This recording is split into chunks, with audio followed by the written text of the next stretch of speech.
So our topic for today, it's all about the target acquisition. Okay. Let me know if you can see my screen already. Yes, sir. All right. So collision avoidance, it's a primary task for marine radar. This test operator can use radar targets, target trails, past positions, target tracking, and reported AIS targets. Target functions, these are the following. Ito yung mga buttons that we use on our ARPA. Okay, we have the acquire or the acquire target. Okay, it's the acquisition button. AIS, if you press that, then that means you can see not only the radar targets, but also the AIS targets. So remember, mind you, gentlemen, when operating the ARPA, you should always use radar targets, no? Better than the AIS. But AIS, it's actually also used, pero kapag restricted visibility, better na AIS. Pero pag heavy weather, meaning there are bigger waves, swells, or whatsoever, use of AIS is also important. Now, with the prediction, you will see the red T or the symbol, meaning it is on a prediction, naka-prediction mode ka. Okay, it provides simple prediction of the traffic situation. However, gentlemen, no, as we have learned with our radar plotting skills, if the other vessel have altered her course or her speed, then this prediction is also an error. That is why you have to do continuous observation. Okay, you shouldn't rely on any of this. Whatever you see on your radar, even if it's radar target or AIS target, you shouldn't always use predict, but it is on the navigator's decision making. Okay, now let's go to vectors. Again, we have the vector mode. It is interchangeable in between T or Tango and Romeo, meaning the Tango it's in true and the Romeo it is in relative. Okay, whether it's true course or relative course or true speed or relative speed. Okay, I'm sure you already know the difference of this one. Do you have any question, or is there any one of you who doesn't know the difference between the true and relative yet? Tell me now. Class? Is there any of you who doesn't know the difference between true and relative? Vector man siya or trails? None, sir. All right. Ponce, yes. What's your confusion? Joseph, go ahead. Don't be shy. Sir, di ko po alam yung difference between sa ano po. True and relative. Yes, sir. Okay. Going back, no, if you were, but did you do the radar plotting skills, the radar plotting triangle? You remember? Yes, sir. Yes, the E to R is your own course and speed, okay? And the R to M, that is the target's course and speed. Relative yun, no? R to M is the target's relative course and speed. And of course, the E to M, that will be your true target's true course and speed. Okay? Now, on your ARPA, there's what we call the vector. That vector can also be a true vector or a relative vector. Okay? Meaning, yun yung vector or line from that plotting triangle. Okay? Ponce, have I answered you? Yes, sir. Thank you po. Refer with that plotting triangle. So you have to inculcate in your mind from now on, since you are already all second year, you have to inculcate in your mind na yung principle na yun, it will always work and you will bring it in the near future if you will be an officer and a captain someday. Okay, let's move on. Okay, that vector, okay, looking on this my screen, that vector can be set, okay, with the following. It can be in even 0.75 miles, 1.5 miles, 3 miles, 6, 9, 12, 18, 24, and even 30 for others. Okay, so vector length, meaning to say from one point to another, you will reach that in 9 minutes kapag sinet mo siya in 9 minutes. So in 9 minutes time, from that line, From that line, you will reach that. If you set this in 6, syempre 6 minutes yun. From one point to the other, you will reach that approximate, gentlemen. Okay? We are not saying exact, but at least it gives you the right prediction. Naintindihan? Yes, sir. Yes, Okay. sir. Yes. So, ang pag-set ng vector will is an assumption on how many minutes will you reach the other point. Okay? If you increase that to 30, meaning in 30 minutes, approximate.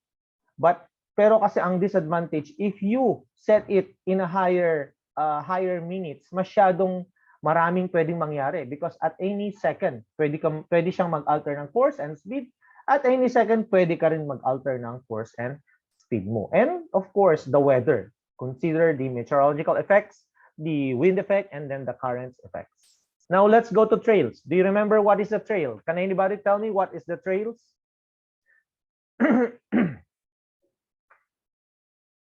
Anybody? Wala. Wala nakakaalala ng trails. But you know what is vector? Okay, for the trails, it's the off part. Okay? It's the off part of the returned echo. Okay? Of the returned echo reading from your PPR, the plant position indicator.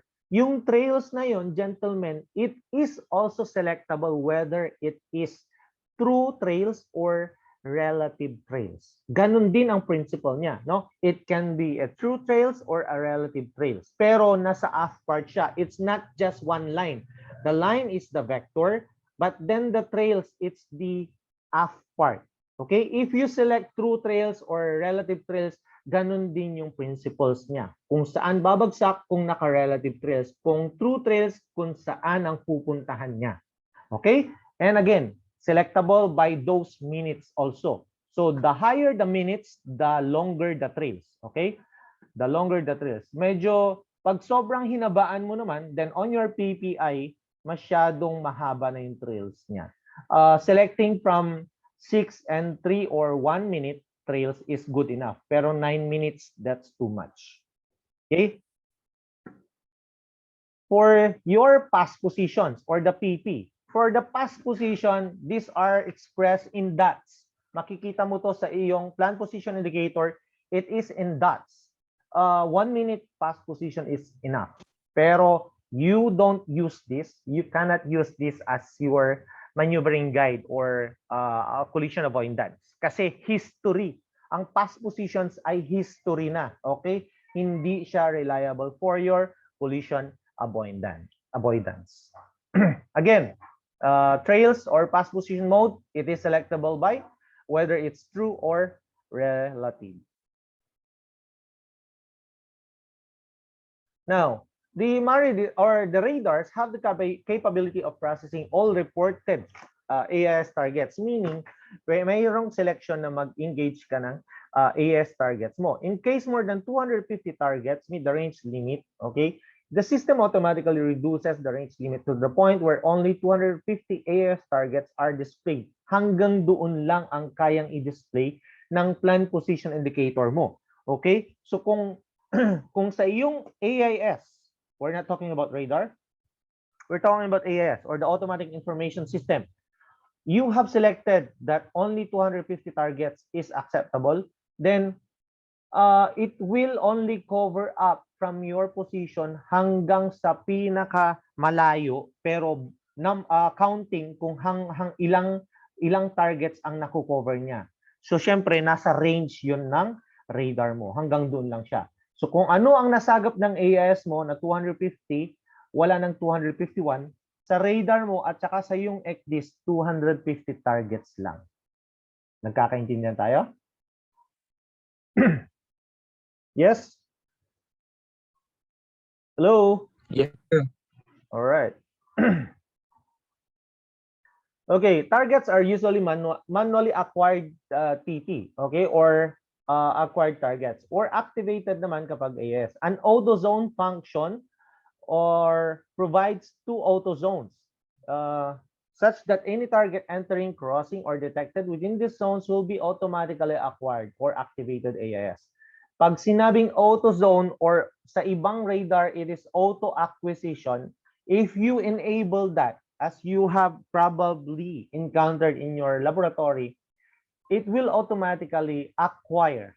Okay? Automatically acquire yung mga targets na yon. If it automatically acquires, ang disadvantage is that even the returned false echoes, like coming from the bigger waves or from the rain or from the low clouds, i-acquire niya. And with that, masyadong maraming alarms ang mangyayari sa iyong bridge, sa iyong radar. And then, syempre, with you being the navigator, it's too much. You cannot handle that unnecessary alarms. Okay, yun yung disadvantage niya. So it's better to always use manual acquisition because you have to identify, as we have discussed with the radar principle, yung selection, no? Yung determination, yung detection ng riskier target first. Baka mamaya, alangan ng unahin mo yung mas malayo pa. The riskier target, you have to acquire first and then avoid collision. Okay?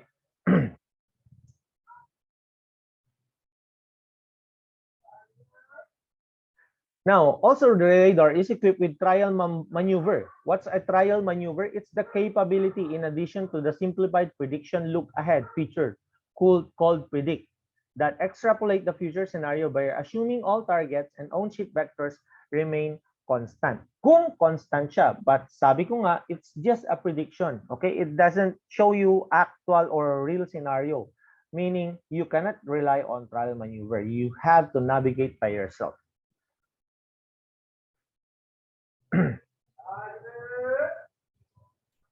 Okay, in many respects, the functionality for track targets or TTN, automatic identification system targets, is very similar. This table or the shown table provides a summary of target functions. So these are the target functions.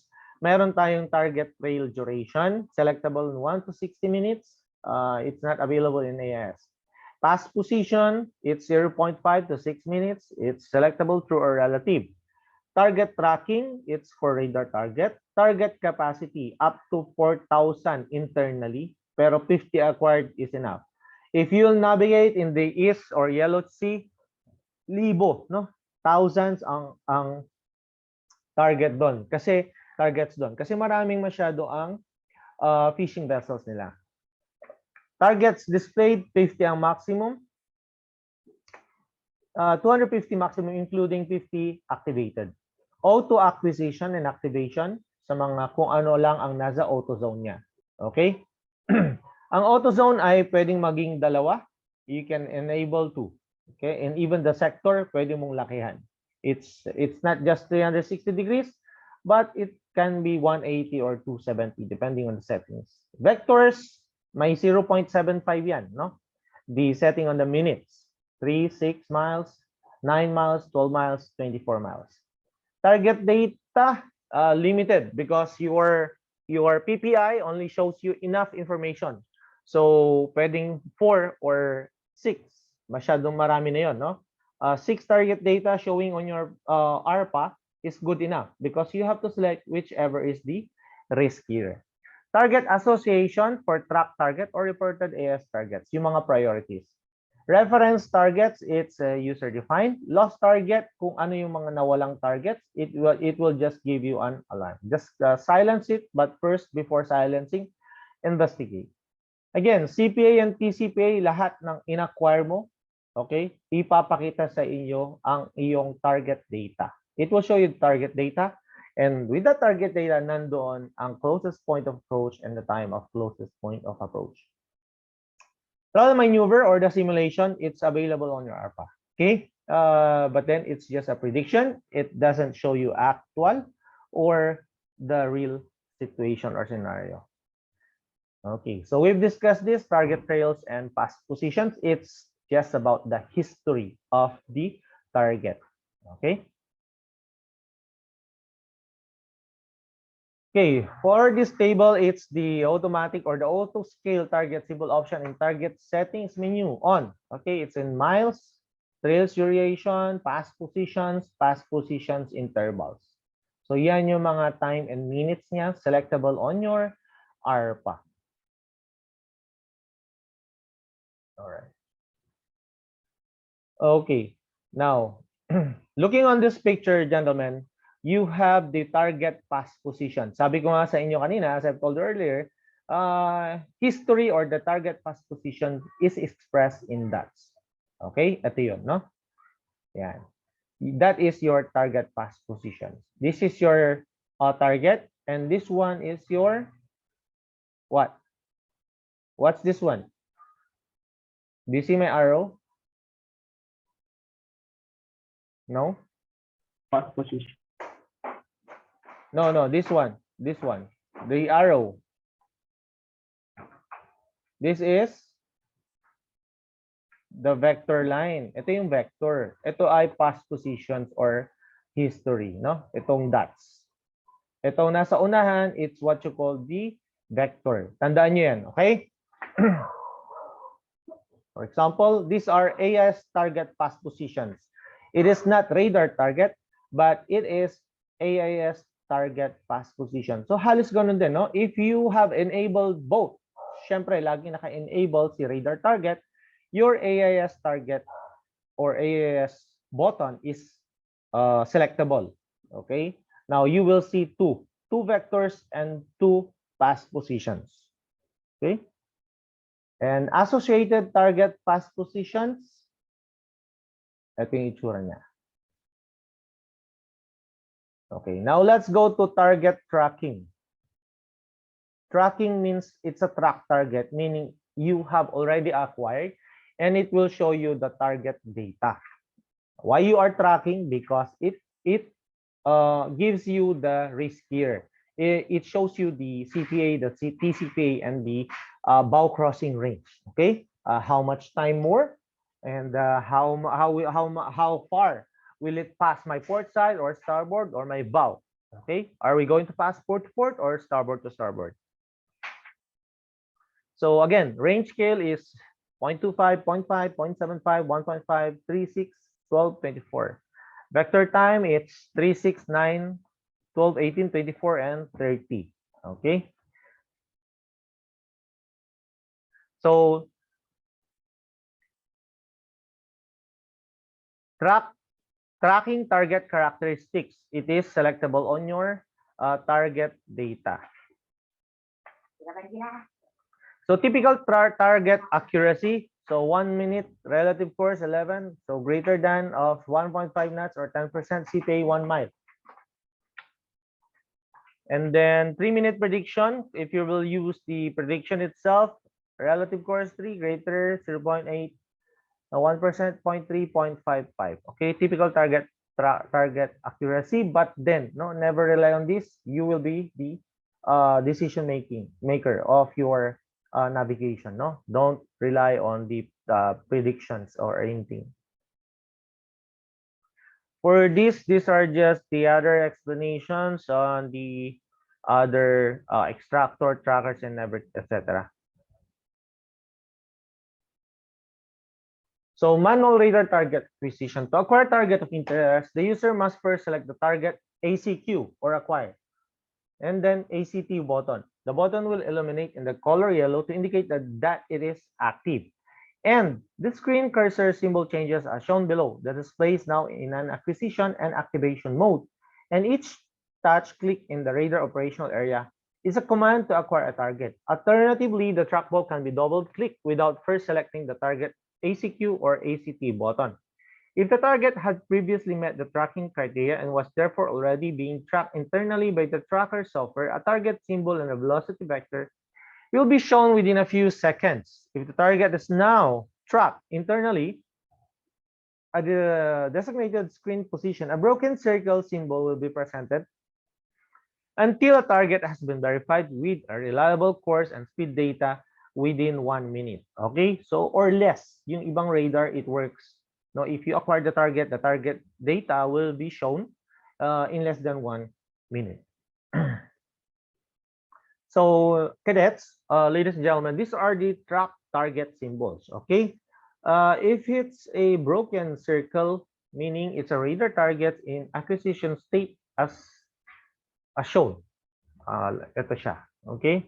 Pag nasa acquisition state na siya, ito na yung itsura niya. It's a red color broken circle.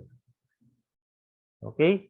And this one, may number na siya, meaning acquired and tracked na siya. Nasa target data na siya, pero it is number 10. No? Radar target number 10. Meaning, siya ay number 10. Mayroong mga number 1, 2, 3, and 4, 5, 6, 7, 8, 9 na targets kang na-acquire before this one. Okay? Okay. Pag red color meaning dangerous. Okay, it's a dangerous radar target meaning it has fallen on your set CPA and TCPA. For example, sinet mo 1 mile ang CPA or the closest point approach, and then time of closest point of approach is 15 minutes, meaning itong target na to ay nag-cross within 1 mile. Ibig sabihin mga 0.9, 0.8 yung CPA mo sa kanya or less. And then, pwedeng yung TCPA niya, it's less than 15 minutes. Mga 14.9, 14 minutes, 13 minutes, etc. Designated track reference targets are labeled with the letter R adjacent to the symbol, okay, or the R1, labeled with the letter R. Kapag reference targets labeled with the letter R. Now, there's an option on how to delete a track target. To delete a track target, select it with the cursor or touch the target position. Press the delete button in the target data panel, and the target will disappear from the local display and all other client displays without notification. Track target table dialog menu. It contains the 50 buttons, 50 being the maximum number of acquired track targets. The use slots correspond to currently acquired track targets. Pressing one of these enabled buttons brings up the relevant target information in the target area. Okay? Kapag track targets, ito yung mga buttons, no?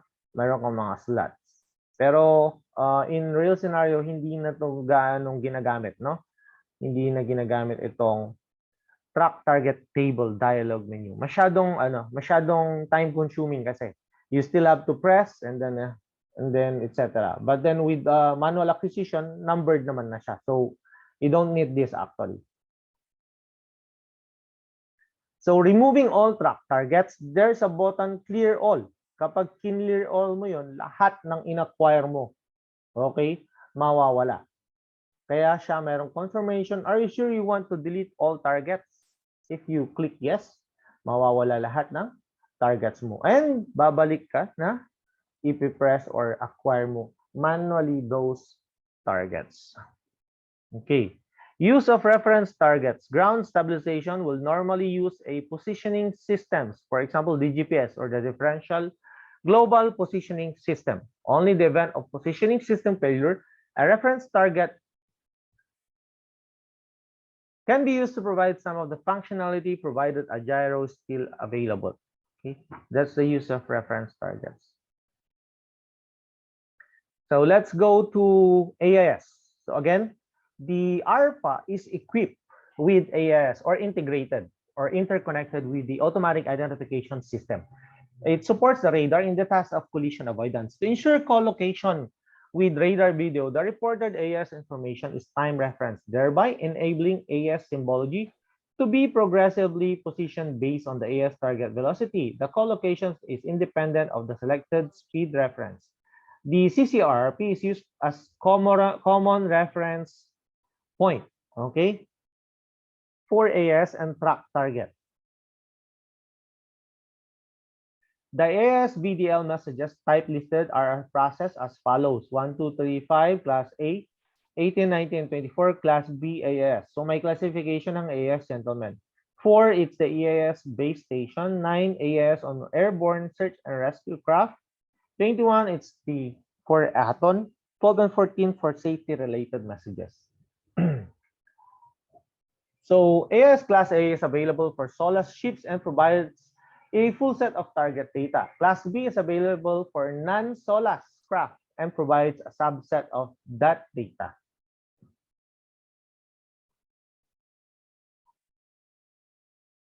And we also have the AIS capacity for the display. Again, no, it's 250. If you have set 250, there's no such thing as 251. Remember, if you navigate in the congested waters like Yellow Sea, China Sea, Dover Strait, Singapore Strait, there will be thousands of targets. So ensure you have set your AIS properly. And then on the AIS dialog menu, okay, you can find the following. You can set it to sleep. You can activate manually, automatically when the target meets CPA TCPA limits. Selected to provide reported target data. Shown as an associated target, shown without a name. Hide all names function. AS dialog menu shown with target outlines. Okay, and AS information can be displayed.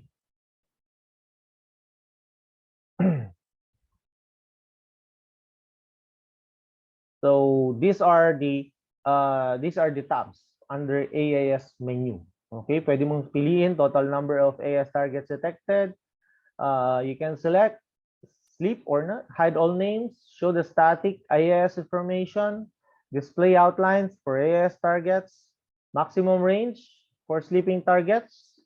Okay, safety related messages, will it be shown there? Or you can exit the AIS dialog main menu. Ito yun. Okay, AIS dialog menu.